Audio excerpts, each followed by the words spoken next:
Okay, we're going to look at lumbar active range of motion.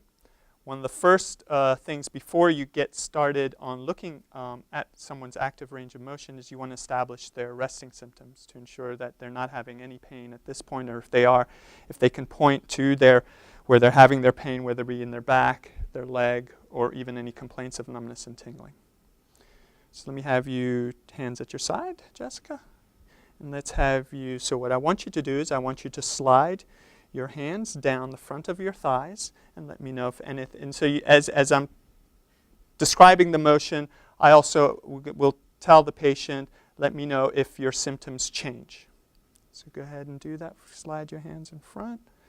And so as I'm looking at her, I'm looking so how far she goes, her quality of movement, and any reproduction in symptoms.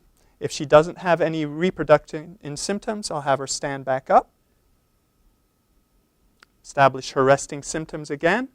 And let me have you bend forward again for me.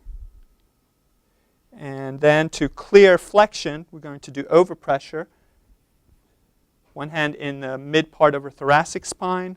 Going to stabilize along her sacrum. And it's a bowing type motion. So I'm bowing and adding 2 to 3 reps. Asking also any increase, decrease of symptoms or any change. You doing okay? Okay. Have her stand back up. Again, establish resting symptoms. What are her symptoms now? If she doesn't have any, now what I want you to do is put your hands and slide your legs down your legs and bend backwards for me. Again, I'm looking for quality and quantity of movement. And then having her stand back up, and again, reproduction of symptoms. If there aren't any reproduction of symptoms, I'm going to have her do that, have her do the movement again. Stay there. I'm going to stabilize her sacrum, put my top hand across her chest, and just going to apply gentle overpress. And then have her come back up. Any increase in symptoms? You doing okay? Okay. Next, we're going to do side flexion. So I'm going to have her side flex to the left. So I want you to slide your left hand down your left leg, looking at quantity and quality of movement, and then come back up for me. Okay. Let's say if she had veered to forward to avoid her pain, and she didn't get any pain, then it wasn't a true side flexion movement. So then I'll guide her and tell her, okay, I want you to move more in this plane and see if it changes her pain or her symptoms. So that's one thing to note when you're looking at someone's active range of movement. So once she goes to her end range, I'm going to block her left foot with my left foot. I'm going to use my hands on her shoulders. And I'm going to do kind of an arc movement and applying end range overpressure. And then come back. And once again, establishing any change in symptoms, any increase or decrease in symptoms. And now the same thing, Jessica. Slide your right hand. So looking at quality and quantity.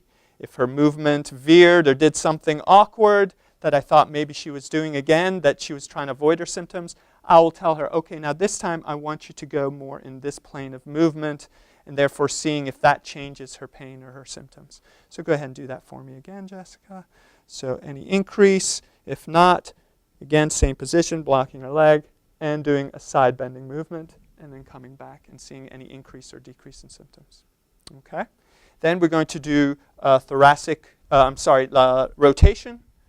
So usually I will have her sit right on the corner of the plinth. Now we're going to look at rotation. So I'm going to ask Jessica to cross her arms. Again, establishing resting symptoms. Let me have you turn to your left. Any increase, and then come on back. And then have her turn to her left again. I'm going to block her leg so that I can prevent her pelvis from moving. And I'm going to apply some overpressure. Okay? Any increase and establish resting symptoms again, and then I'm going to have her turn to her right. Looking again, quality, quantity of movement. Is she moving awkwardly? So then I may adjust her movement to really get more of a rotation. So then have her go to the right again. I'm going to block her right leg My hands are going to be on her shoulder, and I'm going to do rotation with overpressure.